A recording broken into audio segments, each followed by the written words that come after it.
Lihat saya semuanya. Waktu tuh dimensinya cuma 3. Tadi, saat ini, nanti. Apa gunanya tadi? Gunanya tadi itu untuk belajar. Apa gunanya nanti? Nanti itu supaya lebih baik. Apa gunanya saat ini? Gunanya saat ini adalah belajar dari tadi untuk memperbaiki saat ini. Supaya nanti lebih baik. Ini mahal nih ilmu. Jadi kenapa masih tidak enak sekarang? Padahal tadi. Kan kejadiannya tadi. 2 menit yang lalu, sejam yang lalu, 2 jam yang lalu, itu tadi.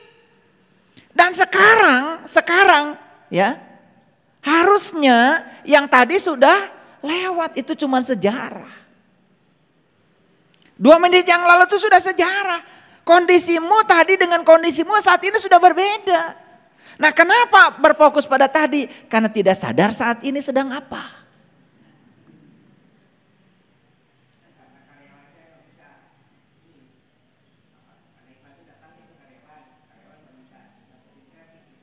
Iya, tetapi yang membuat itu tidak enak itu adalah karena tidak sadar saat ini sedang apa. Pertanyaan saya, saat ini sedang apa? Sedang dengerin saya ceramah, sedang bernapas, sedang duduk, kan baik-baik aja. Baik-baik aja kan? Gak ada yang kurang. Ketawa, senyum, cuman karena pikiran sering diizinkan ke tadi, lalu saat ini menjadi hancur luluh oleh tadi. Ngeri gak? Sesederhana itu kok ngaji. Cuman yang sederhana ini gak pernah dibahas secara ilmiah. Akibatnya apa? Akibatnya kita ini ya ewu pakeu. Mana tadi, mana sekarang, mana nanti. Gitu. Ini saya ambil contoh nih, contoh yang sederhana. Saya bikin ruang kantor di atas lantai 2. Nah, ruang kantor itu bekas WC.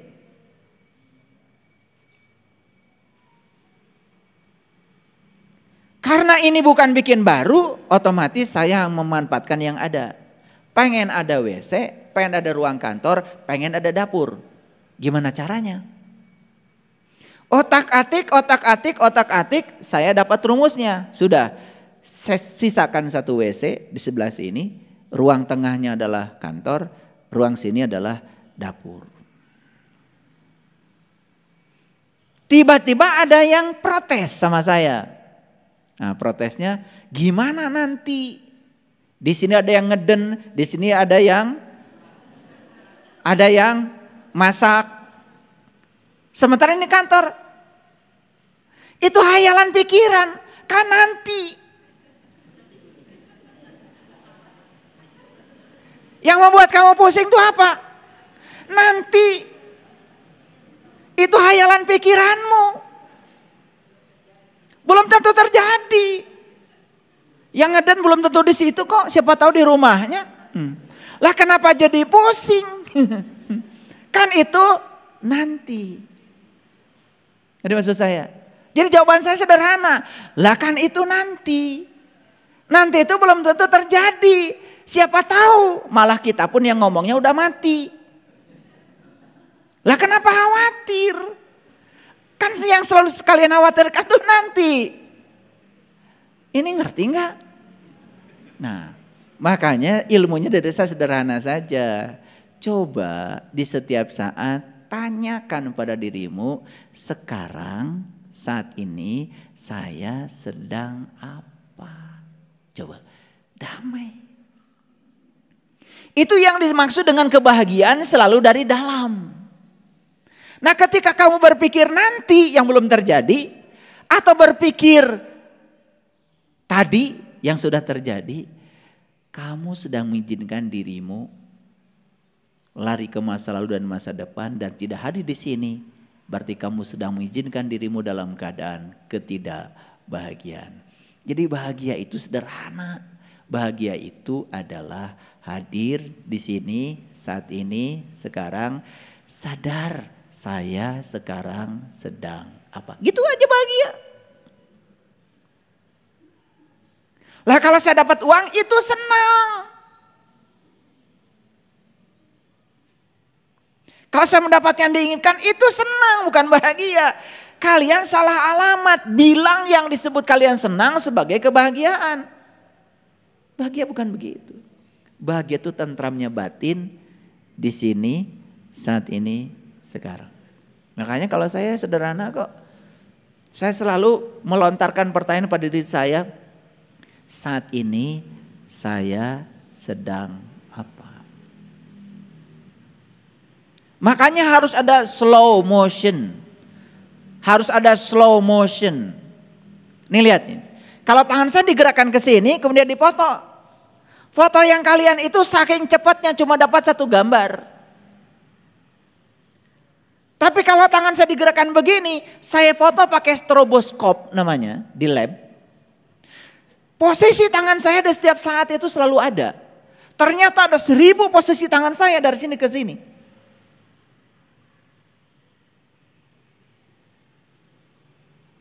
Sebetulnya HP kalian itu bisa jadi stroboskop. Bisa memfoto gerakan tangan, semua di posisi ada. Nah, gimana cara makainya? Belum bisa kan? Gak usah mahal-mahal beli HP gitu. Yang murah aja. Apalagi cuma ngitung. Beli aja kalkulator yang 3.000 atau 5.000 berapa itu. Yang buatan Cina. Paham? Nah makanya slow motion pikiran kita.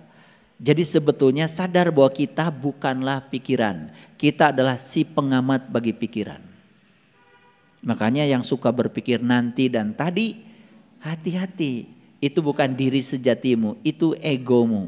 Karena diri sejatimu adalah hadir di sini, saat ini, sekarang. Ini masih jelaskan pikiran dulu.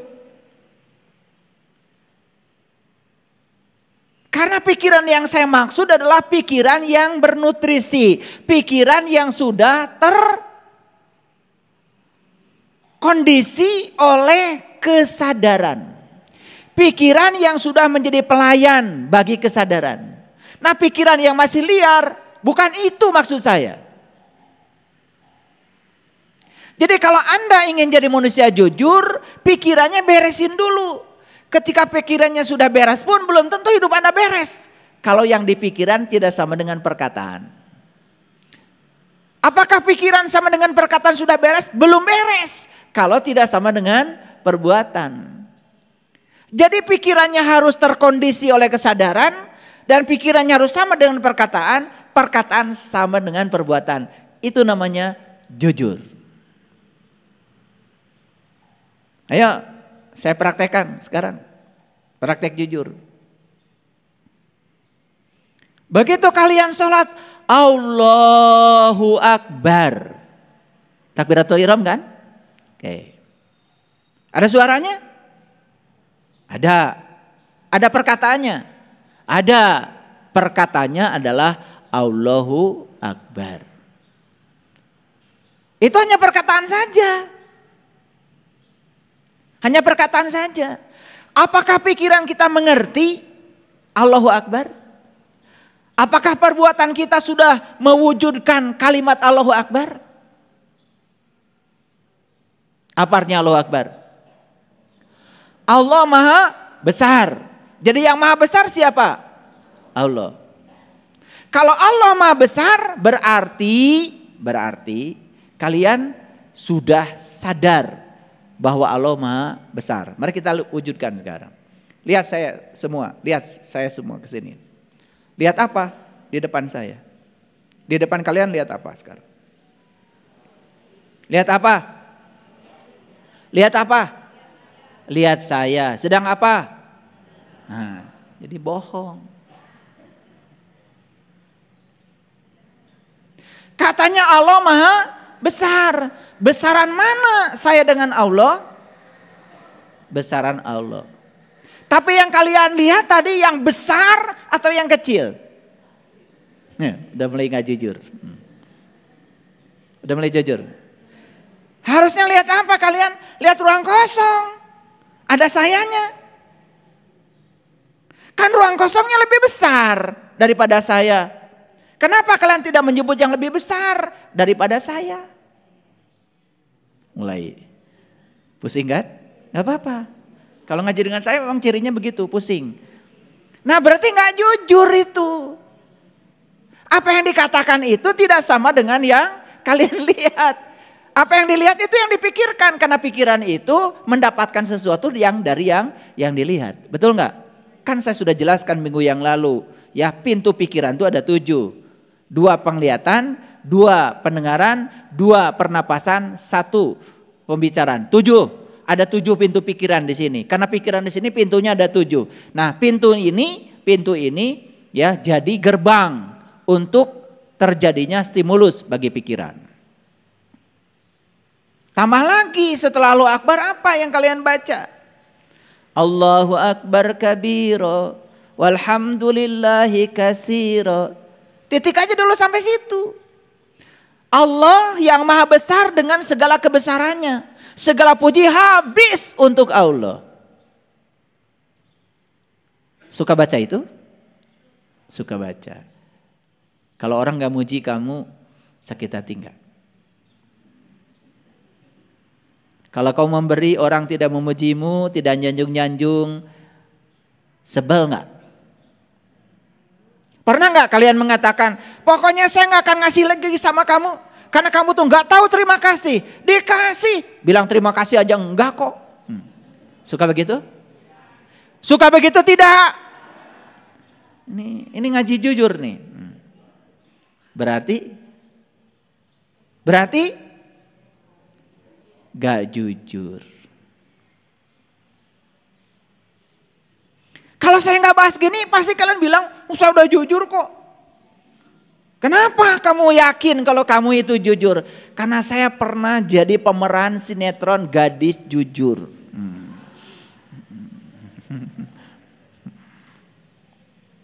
Baru sampai mana barusan?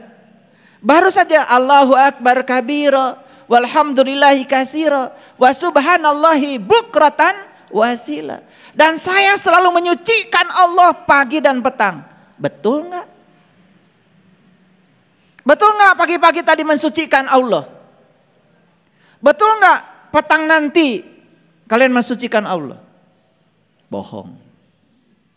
Bangun pagi yang diingat apa? HP, WA. Mau tidur masih pegang HP, WA. Bahkan ada katanya yang tidak bisa tidur kalau belum lihat HP.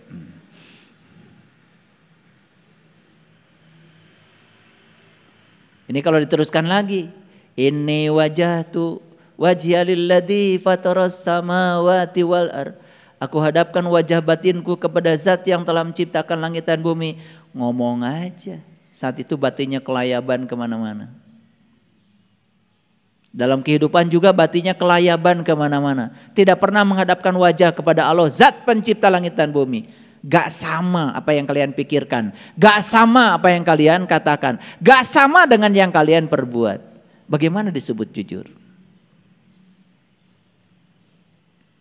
Sampai pada satu titik saya dulu gak bisa baca kalimat-kalimat itu lagi. Saya cuma diam, takut membaca kalimat itu. Pernah kalian merasakan takut membaca kalimat itu? Pernah enggak? Itu hebatnya kalian. Luar biasa. Luar biasa. Saya pernah berada pada posisi tidak berani membacakan kalimat-kalimat itu. Saya membaca Allahu Akbar saja. Saya pernah takut membacanya. Gak berani. Apakah benar saya sudah mengakbarkan Allah? Atau saya mengakbarkan yang selain Allah? Apakah benar saya takut kehilangan Allah? Atau saya takut kehilangan yang lain? Apakah pernah ada orang yang sedih kehilangan Allah? Ada? Gak ada. Yang bikin kalian sedih itu kehilangan uang, kehilangan jabatan, kehilangan orang yang kalian cintai. Semuanya bohong, bilang Allah Maha Besar.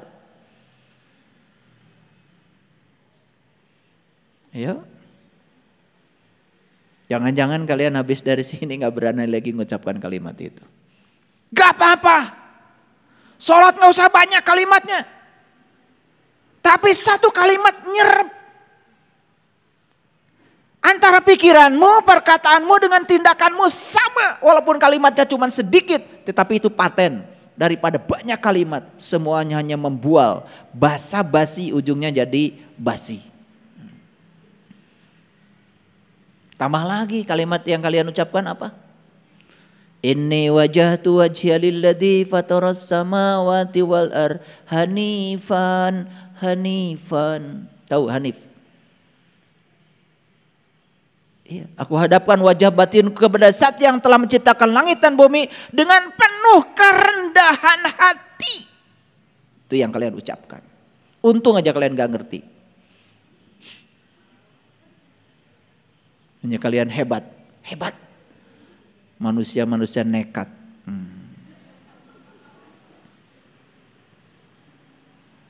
Rendah hati gitu. Segitu sombongnya kayak apa? Rendah hati gitu. Kemana-mana yang diceritakan diri sendiri. Keberhasilan diri sendiri, kehebatan diri sendiri. Itu yang kalian bicarakan kemana-mana. Rendah hati gitu.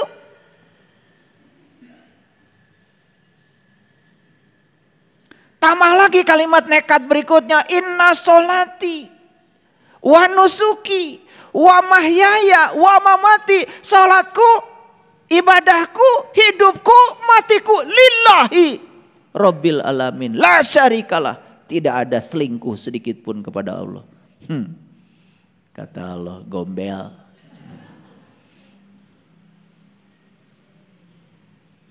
Hidupnya untuk Allah, matinya untuk Allah. Gombal. Ayo, jujur. Kalian hidup buat siapa? Lebih banyak buat dirimu sendiri. Lebih banyak buat kepentinganmu.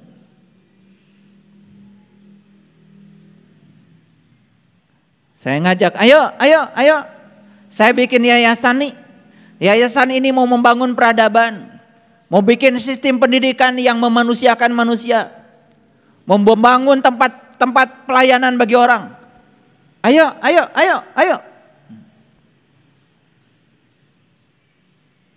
Mulai berhitung. Yuwaswisu fisudur. Pikirannya mulai ngitung. Kalau saya ngasih segini, dapat apa saya? Mulai. Bahkan tidak sadar mulai menebarkan virus-virus fitnah.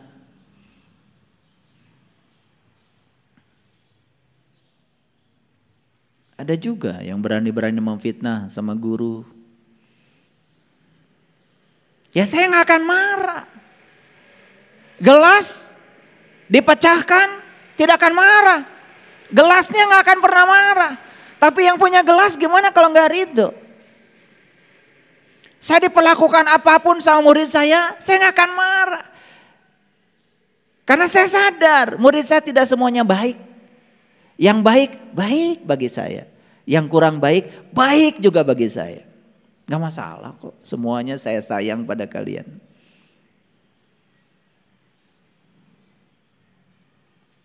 Tapi gimana kalau yang punya saya gak ridho? Ini masih pikiran. Nah pikiran yang saya maksud adalah pikiran yang sudah terkendali. Masalah kita saat ini pikiran saja belum terkendali. Rekuma sarwajang perkataan dan perbuatan.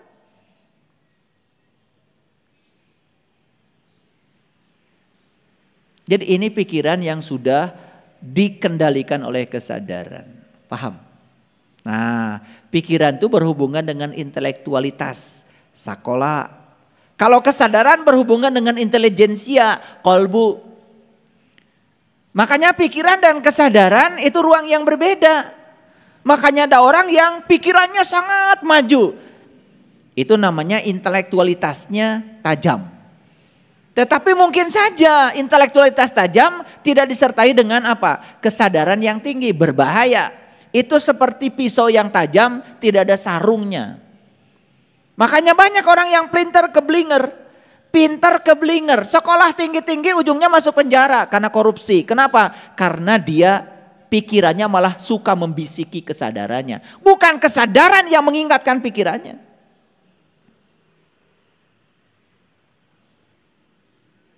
Paham? Oke. Nah itu yang saya maksud. Nah pikiran, perkataan, perbuatan sama. Nah kalau begitu saya mau menggunakan sebuah referensi. Lihat saya semuanya. Apa sih iman? Nah kalau kita lihat definisi iman dari Rasulullah. Kan iman tuh kata Nabi, al-iman tasdikun bil qalbi. Wa ikrarun bil lisan wal amalun bil arkan. Jadi iman itu sama 3. 1. Pembenaran oleh kolbu.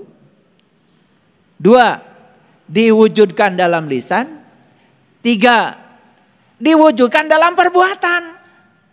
Nah, jadi ketika saya berbicara tentang jujur tadi itu adalah samanya antara pikiran, perkataan dan perbuatan. Sedangkan iman sendiri adalah samanya pembenaran oleh kolbu, oleh lisan dan oleh perbuatan. Loh, kok saya jadi menemukan kesamaan. Maka saya berani mengatakan bahwa iman itu kalau begitu sama dengan jujur. Ini adalah hasil perenungan yang sangat dalam. Gak sembarang ini mahal ilmunya nih. Jadi kalau gitu iman itu sama dengan apa? Jujur. Jadi kalau begitu orang yang beriman cirinya apa? Jujur. Yang tidak jujur? Ulangi. Ciri orang yang beriman? Yang tidak jujur? Kok lemes suaranya? Ulangi lagi. Orang beriman cirinya apa? Jujur. Karena iman dengan jujur ternyata sama definisinya. Jujur itu sama dengan perpikiran, perkataan dan perbuatan. Saya jelaskan dulu pikiran yang mana, bukan pikiran yang liar. Pikiran yang sudah dikendalikan oleh kesadaran. Kesadaran urusan dengan kolbu. Nah kolbu itu adalah rumahnya Allah. Kata siapa? Kata Allah, langit dan bumi tidak akan cukup menampung zatku. Tapi kolbunya orang yang beriman, itulah rumahku. Jadi kalau begitu, kata Nabi, al-iman tasdikun bil qalbi wa ikrarun bil lisan wal amalun bil arkan. Jadi iman itu sama. Yang dibenarkan oleh kolbu, dilisankan oleh lisan, kemudian sama dengan yang dilakukan dalam perbuatan. Itu iman. Jadi kalau begitu kesimpulannya, orang beriman cirinya adalah jujur. Yang tidak jujur gak beriman. Sederhana? Gak usah cari-cari lagi referensi. Begitu Anda gak jujur, gak iman. Gak usah cari pembenaran. Capek. Pertanyaan sekarang dari saya. Sudah sama pikiranmu, kata-katamu dengan tindakanmu? Sama belum? Berarti gitu aja kok ngaji. Ngaji itu gak usah susah-susah. Cari rumusan yang pas. Ada gak orang, mohon maaf ya. Dia hidup di lingkungan agama, terserah agamanya apa. Saya tidak berbicara agama tertentu. Karena bagi saya, mohon maaf ya, bagi saya, ya baik itu bukan soal agamanya apa.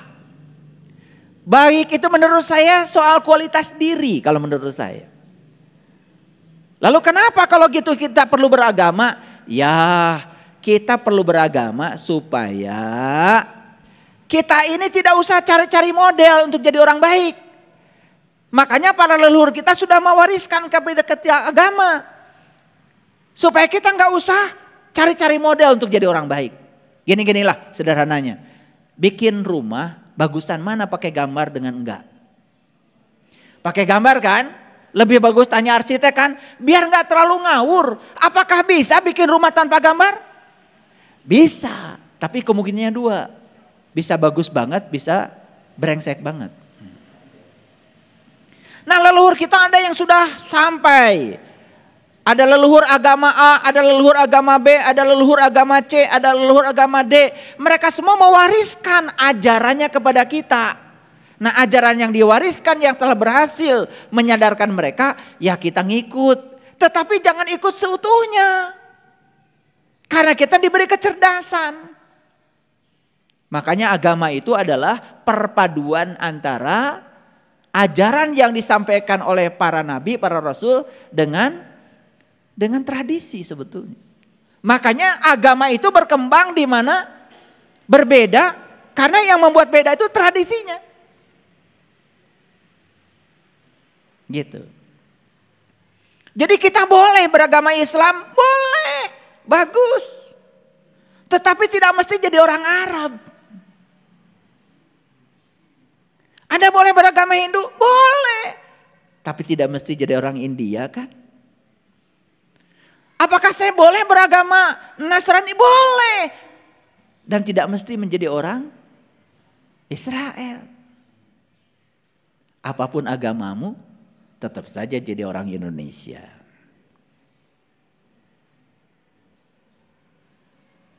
Karena agama itu urusan pribadi antara dirimu dengan Tuhan.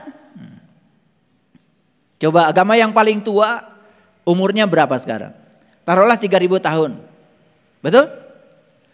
Alam semesta sudah ada enggak 3000 tahun sebelumnya? Apakah di situ ada leluhur kita? Apakah leluhur kita saat itu baik apa buruk? Mungkin saja leluhur kita lebih baik daripada kita. Padahal saat itu mungkin agama belum ada. Ngerti maksud saya? Jadi makanya jangan sok-sok agama lah. Biasa aja. Karena agama urusan kamu dengan dirimu sendiri.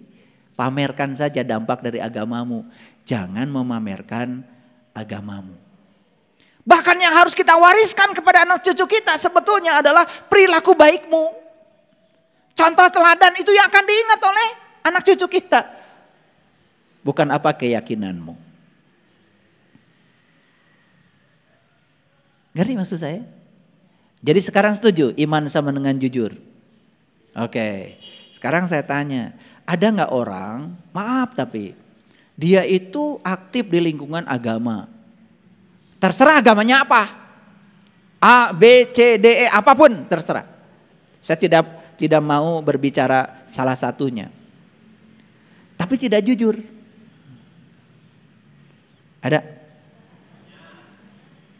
Dia itu aktivis di lingkungan agama tertentu, tapi nggak jujur. Ada nggak? Ada apa banyak? Oke. Apakah mereka itu mengaku dirinya beriman? Mengaku. Boleh nggak? Boleh. Kan ngaku. Apakah mereka itu beriman? Jelas dari ketidakjujurannya saja sudah jelas dia bukan orang beriman. Dan orang beriman mah jujur. Paham? Biar dibuka sama saya. Dalam-dalam. Sok meh jalujur.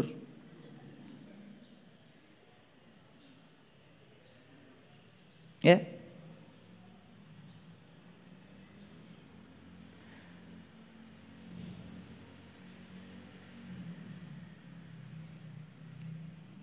Karena ada ya, mohon maaf. Kita mendengar berita di mana-mana. Bahkan dari departemen yang mengurusi urusan agama. Tetapi tidak jujur. Ada nggak orang ngurusi haji nggak jujur? Ada nggak orang ngurusi masjid nggak jujur? Ada nggak orang ngurusi zakat nggak jujur? Ada nggak orang ngurusi sumbangan infak nggak jujur?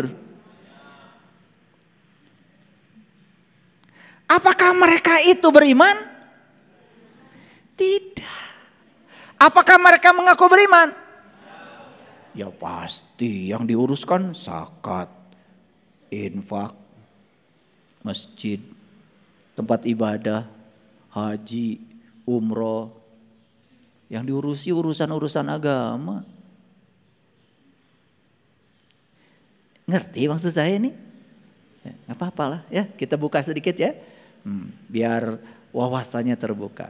Nah, jadi iman itu sama dengan jujur, percaya sekarang, yakin. Nah, itu iman definisi Nabi, bukan iman definisi kebanyakan orang. Karena kalau ditanya orang-orang beriman, iman apa artinya percaya? Yang penting mah saya percaya. Tahu dipikir andai. Nah, iya nu aneh. Bisa percaya wah buktina. Kan percaya itu kata Nabi, ya, iman itu kata Nabi tasdikun bil qalbi. Qalbi itu adalah baitullah, baitullah rumahnya Allah. Kita itu yakin kepada Allah kalau kita sudah tahu rumahnya dan tahu cara berkunjung ke rumahnya dan kita bisa bertatap wajah di rumahnya. Disuguhan dari ku Allah. Baru tasdikun bil qalbi itu begitu. Sehingga apa yang dibenarkan oleh kolbu baru dilisankan. Nah, lisan ini tidak boleh menyampaikan sesuatu yang tidak dibenarkan oleh kolbu. Sama dengan lisan ini gak boleh ngomong yang tidak disaksikan oleh mata atau tidak didengar oleh telinga. Coba bayangkan ya, alat bersaksi di tubuh kita dua. Satu mata, dua telinga. Mendengar itu bisa bersaksi, melihat juga bersaksi. Nah, tiba-tiba lisan kita ngomong, gak ada info dari mata, gak ada info dari telinga, kan bohong.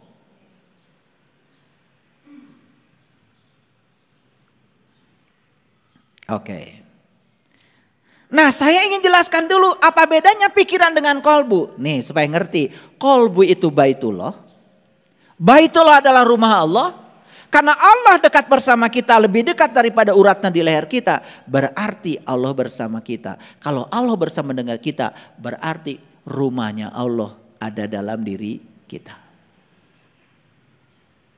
Nah, kalau rumah Allah ada dalam diri kita, berikutnya apa? Sudah jelas alamatnya, jelas dari Allah. Rumah Allah ada dalam dirimu. Kalau rumah itu ada pintunya, pintu ada kuncinya, cari kuncinya, buka pintunya, masuk ke rumahnya. Maka kita akan bisa bermuwajahah dengannya. Nah, ketika kita bermuwajahah dengannya, apa yang terjadi? Kita bisa melakukan syahadat sejati yang sesungguhnya. Apa yang kita saksikan dikatakan di mulut. Asyhadu alla ilaha illallah wa asyhadu anna Muhammadar Rasulullah. Baru yang diomongkan lisan itu sama dengan pikiran, diimplementasikan dalam hidup syahadat itu. Kalau asyhadu alla ilaha illallah, dimanapun saya berada, Allah bersama saya, menyaksikan saya, gak mungkin gak jujur. Gak mungkin. Nah, jadi kalau begitu iman itu adalah jujur. Ketika pikiran tidak sama dengan perkataan, tidak sama dengan perbuatan, berarti tidak iman. Boleh mengaku beriman? Boleh. Sekali lagi, boleh. Karena mengaku itu boleh. Kalau yang ngaku presiden boleh, ngaku menteri boleh, ngaku jenderal boleh. Ngaku apapun boleh. Ngaku jadi orang kaya boleh.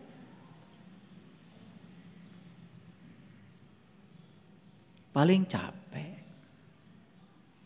Betul nggak? Kemana-mana harus pakai mobil. Tiap mau pakai mobil pinjem. Karena ngaku jadi orang kaya. Ya kan? Ketika ketemu teman-teman harus traktir. Untuk traktir pinjem. Riweuh enggak? Enggak apa-apa. Boleh kok ngaku apapun boleh. Ya. Nah, yang paling penting itu bukan ngaku, tetapi diaku. Oke, baik. Sekarang kita lihat ayatnya. Jadi tidak jujur itu berarti menipu siapa? Menipu siapa? Oke. Baik, kita lihat ya ayat ini. Bismillahirrahmanirrahim. Camkan buat semuanya, apalagi yang baru hadir di sini. Wa minan nasi may yaqulu amanna billahi wa bil yaumil akhir wa ma hum bimu'minin. Di antara manusia ada yang mengatakan kami beriman kepada Allah dan hari kemudian. Padahal mereka itu sesungguhnya bukan orang yang beriman. Boleh nggak mengatakan kami beriman? Boleh. Boleh. Dan banyak nggak yang mengatakan begitu? Banyak. Apakah itu akan diaku? Belum tentu. Karena ciri orang yang beriman itu jujur. Jujur samanya antara pikiran, perkataan dan perbuatan. Tidak sama, tidak jujur. Tidak jujur, tidak iman.